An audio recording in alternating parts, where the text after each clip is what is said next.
Silukuyan tayo nag-area ng pangtuna. Yan na. Yun, dali. Wow, dilayag.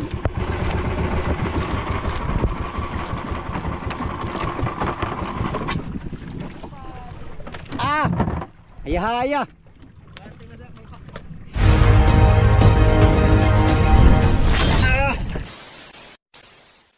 Alright, next video tayo mga amigo.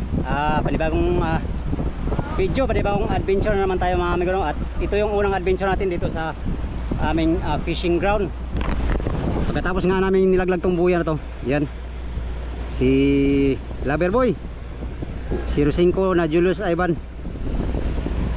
Punta kami sa kabilang buya, sa styrofoam na buya, yung kulay green. Testing namin kung may daraw yun mga amigo. Sana mayroon daraw na yun para mahanap buhay na siya uli. Nasa layong 5 milahe mula dito sa buya na to, punta doon sa kabilang buya na styrofoam. Buong amigo, ito na yung buya. Si Burolo excited pa sa akin, oh. Gusto nung bumaba, Burolo.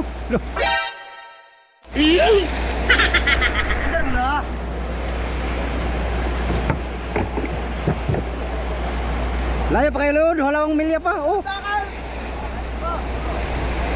Mayan, oy. Sige, bahala ka pag nahulog yan, ha. Saan yun? Saan ang buya, amigo? Toraw. Layo pa lagi. Layo pa.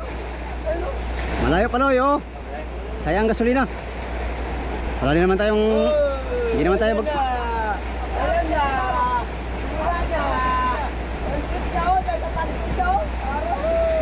Loh. Aga pa. Oy, aga pa. Siguro na.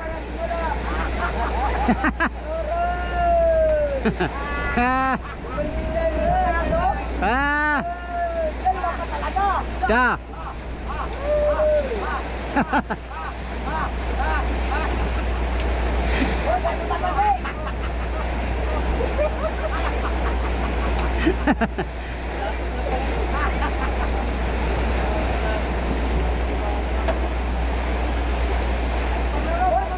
Alright, nandito na yung buya mga amigo.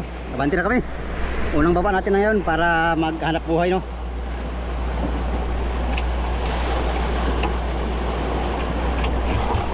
Lah.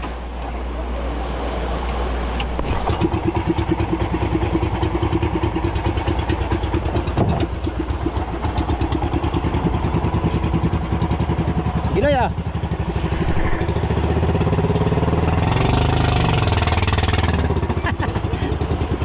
Sama ka. Alright, nandito na yung buya. Unang baba natin sa pangwalong laot. At sana mayroong kami mahuli sa buya na yan mga amigo. Para malaman, puntahan natin yung buya. Tara, let's go.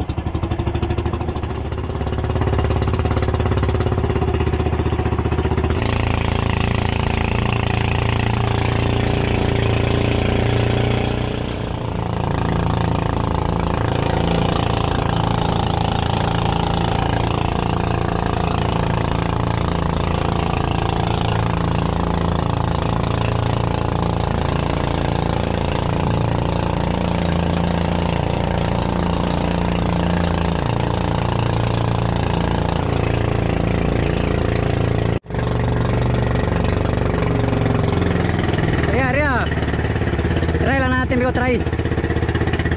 Baka sakaling meron ay makahuli tayo. Wala namang masama mag-try. Hindi ibig sabihin na walang daraw to dati ay wala rin ngayon. Malay mo, nandito na sila, diba? Ayan, buya.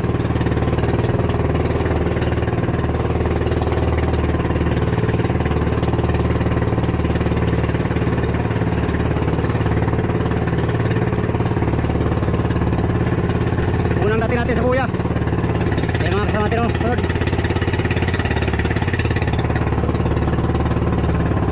Buyang Burlasoy, welcome back again. Sana mag-araw ka na. Malalaman natin ngayon mga amigo sa ating area. Ito, kitang-kitang lakas ng silig, oh. Yan, arriba tayo, arriba.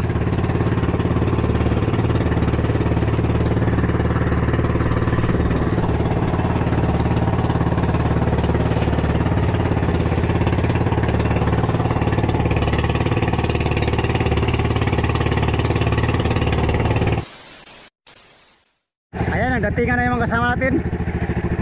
Walang kumain sa kitang mga amigo. Kanina pa tayo hila dito, walang kumain sa kitang. Ibig sabihin wala. Baka tuna ang daraw nito, tuna. So pulo na tayo at mag-ari tayo ng pang tuna. Alright, malapit tayong mother boat. Ngayon dito muna kami tutulog sa buya na to. Iilawan daw muna ni Kapitan para magka lalapit yung mga daraw. Baka daw kasi nasa malayo ang mga daraw nito. Kaya ilawan muna namin, tulugan muna namin isang gabi dito.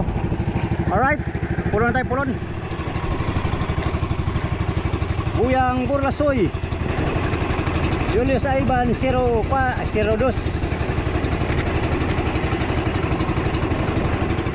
Gagamitin natin ngayon si Migo Dods. Pagkasakaling siya ang buhay na manok, kung sakaling mayroong tuna dito.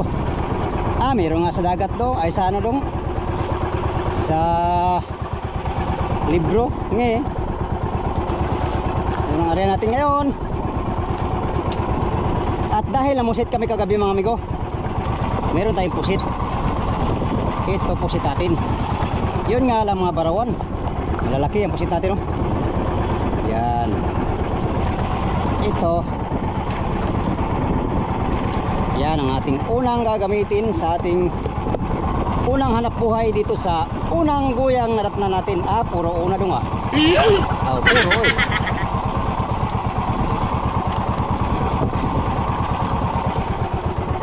Sana kahit tuna man lang mga amigo, meron to. Grabe tong buya na to, 2 buwan na to mahigit. Wala namang daraw na ano. Nagtampo na yata tong buya na to.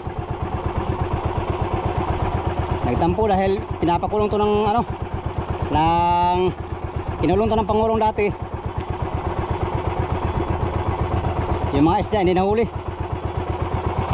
kasi nawarak yung lambat lang mga amigo. Pastilan, sayang. Kaya nasabi ko nagtampo ito. Sayang yung mga daraw ng karaan.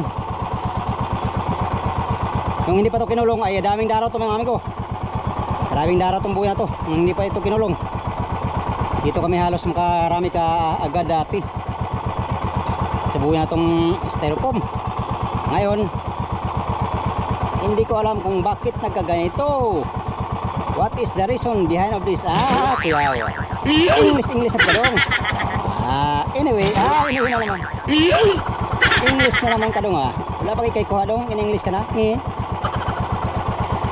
Practice ko in English migo kay basig makanto di ko Amerika.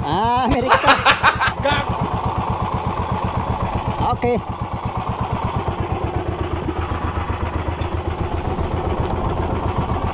Unang area.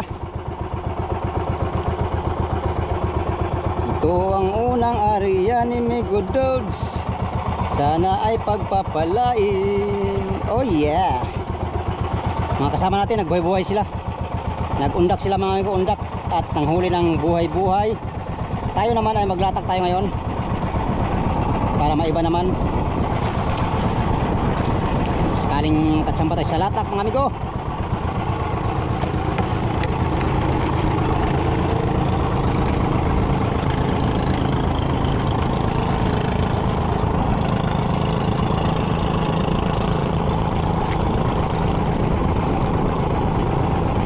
Okay, tara. Ariyan natin to si Migo Dods. Let's go.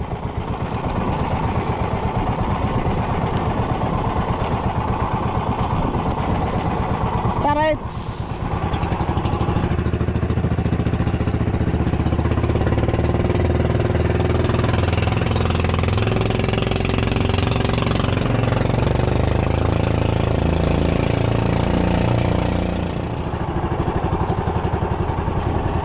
Unang area.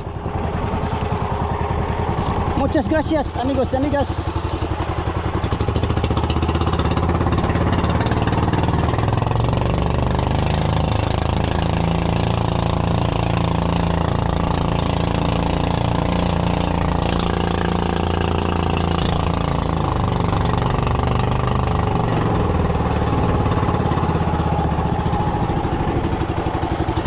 Muchas gracias amigos y amigas. Buenos días, como ustedes todos. All right.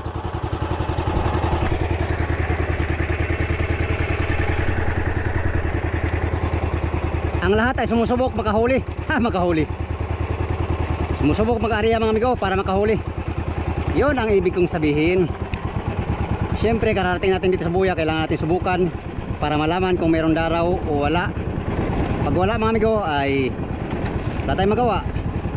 Wala tayong magawa kung hindi lumipat ang ibang pugad, no? Pero sabi ni Kapitan, dito lang na muna kami matulog sa Buya na to para mailawan na ng isang gabi, para lalapit yung mga daraw kung sakali mang nandito lang sila sa malayo. Minsan kasi mga amigo, kailangan ilawan muna yung Buya para lalapit yung mga daraw. Ayon sa aming experience, kuyawa. At presently nag-area na si Migo Dods. Ayan, kasalukuyan siya nag-area. Uy, tingin to na, babaw lang to. Area pa natin, area. Babaw lang yata. Area pa natin, Migo.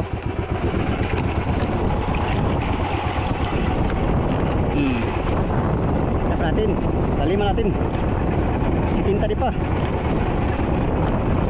para usar kilo ang area. Yan, okay. Para kainin ng tuna, ating padlasin ang ating area. Oh yeah, grabe kalakas ng silig. Malapit na agad tayo sa Buya. Unang area ni Migo Dods Fishing Adventure.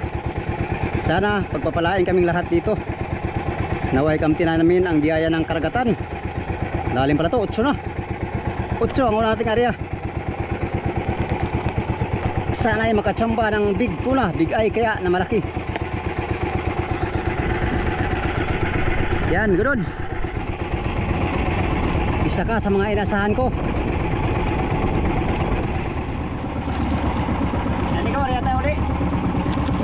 Sa unang area natin.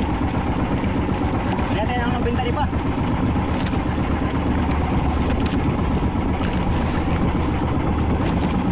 Kaya kung mapansin sa aming mga area,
Amigo, na nakahuli ng malasugi. Unang pasipad namin dito, malasugi. Yan ah, yan, malasugi. Malasugi. Si Oliver nakahuli. Unang pasipad niya, malasugi. Sana madali. Mga 10 ang kilo, malasugi mga amigo. Or shellfish. Paano ba i-pronounce yun mga amigo? Correct me if I'm wrong. Correct me if I'm wrong. Kagaling. Shellfish. Kaya shellfish mga amigo, kay parang layag kasi yung ano na yan. Parang layag yung ano niya, yung nasa likod. Yan. Alright. Unang pasibad namin dito sa area malasugi mga amigo. At si Oliver ang nakahuli. Yan, wala siyang kamera, kaya tayo lang magkamera. Sulukuhin kaming lahat ay nag-area. Yan o.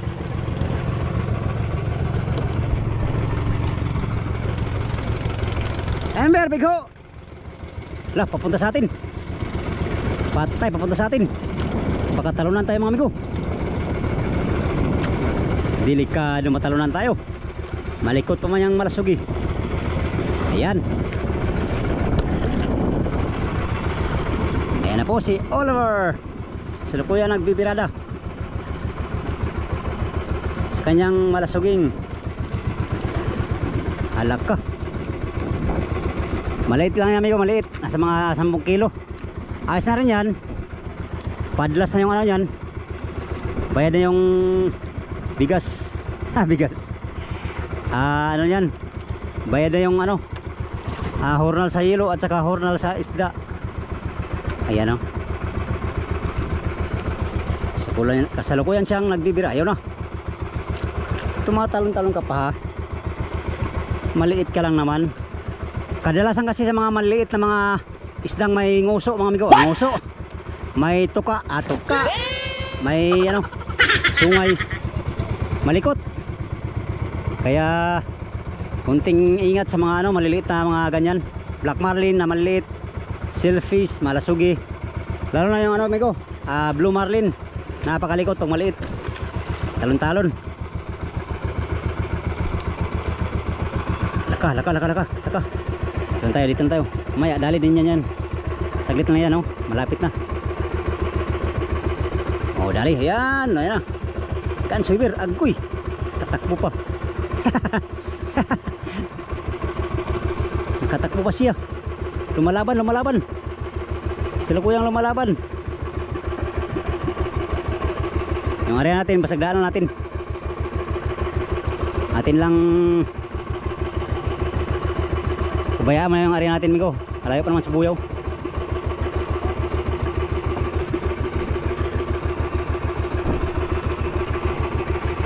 Ujins lang muna kami ngayon ni Oliver. Ujins. Wala pang sibad ng tuna eh. Wala rin sa trolling.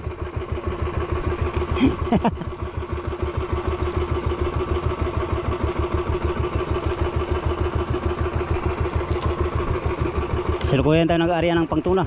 Yan na. Yun, dali. Wow, dilayag.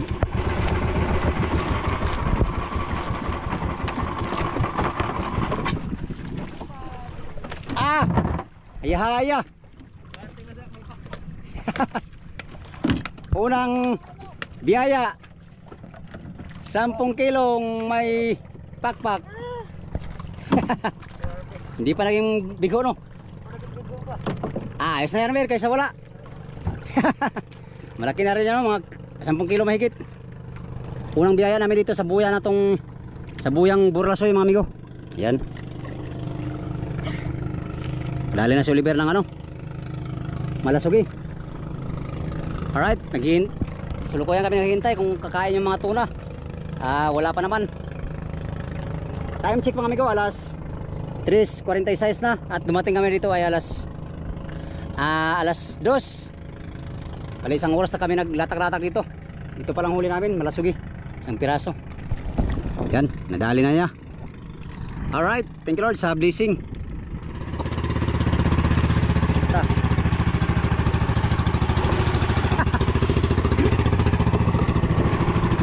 ng lamarang na sampuan. Blessing na rin yun na matatawag, maliit man o malaki ay isang biyaya mula sa ating Panginoon na dapat ipagpasalamat. So thank you Lord sa paunang blessing. Nahuli na si Oliver. Ang pato natin naka-area pa.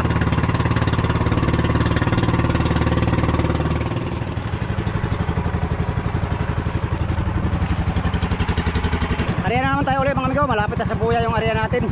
Tara.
Later.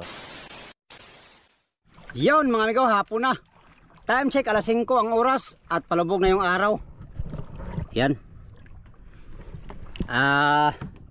Wala pa rin nagparamdam mga amigo. Ang huli namin ngayon ay isang malasugi lang, yung huli ni Oliver kanina. Salukuyan pa rin naka-area yung pataw-pataw namin. Yan. Mga kasama ko naka-area din sila. Yan sila.